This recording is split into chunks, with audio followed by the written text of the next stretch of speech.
sewing on a button. All right.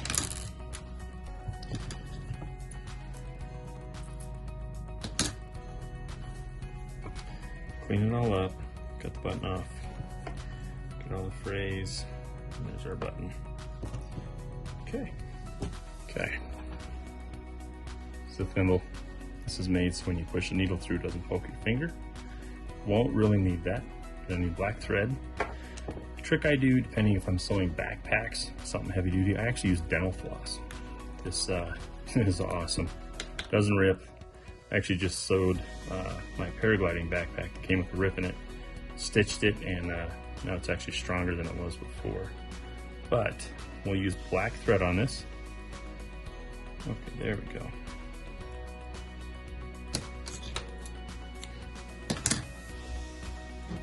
Okay, you want a sharp set of scissors. I use my first aid scissors. Because you want, when you cut the thread, and a note about scissors, if you have scissors, you want to use them either on paper or fabric. Fabric will dull them for paper, and paper will dull them for fabric. So you want them for one or the other. You want to designate them for one thing or the other. So the other reason why is when you cut the thread, you have to thread it through the needle. Sharp scissors cut it exactly, whereas dull scissors, you'll actually have frays. Okay, so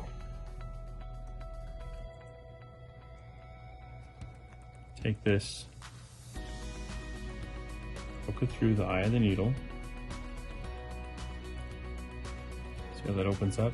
You're only going to pull a small part through here.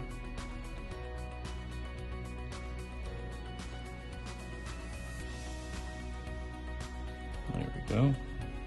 So that's all I have is a little bit through there. When I pull this through, that threads it through my needle. Okay, you tie your double knot, you're going to twist it 4 times. Okay. Now,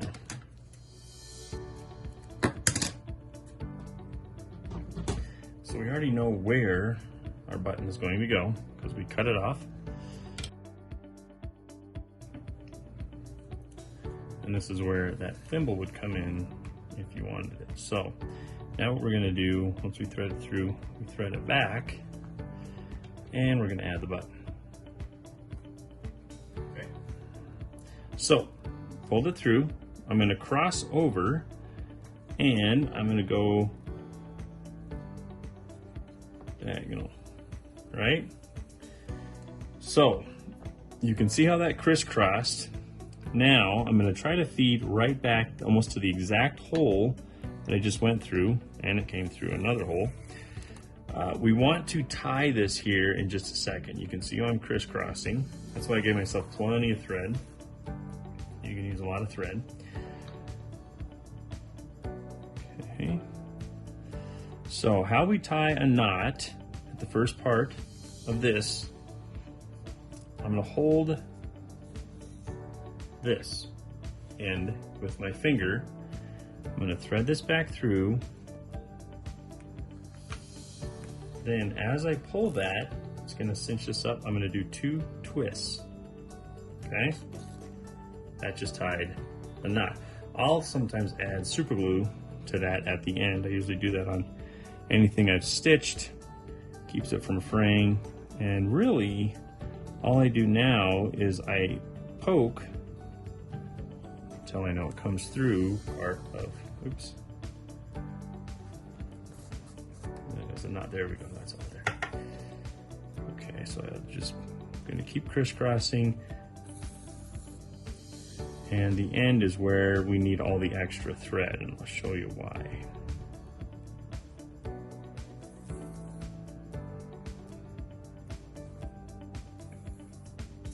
So I'm doing more of an X pattern. If you wanted to, you could actually do,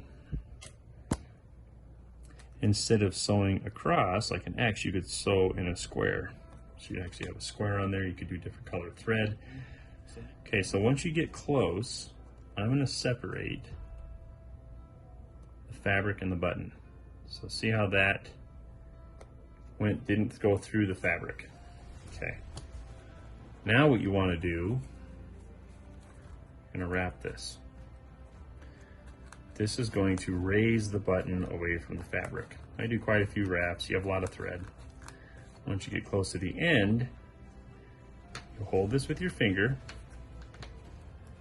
wrap this, and do a couple of turns in there the same way, and that is how you tie a knot.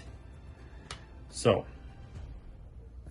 now if you want, you can add a couple more stitches on there.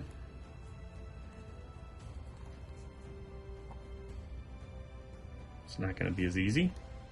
I usually do that at the very end, but that keeps all the threads tight. And then what we can end with is, let me get it back through to the opening. Okay, right there. Okay, and how we're going to end this, hold this loop, send it through, and tie 2 knots. Okay, now we will cut it. Okay.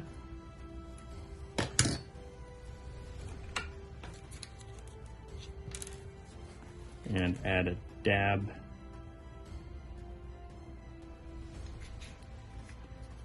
super glue. There you go. That is how you tie on a button.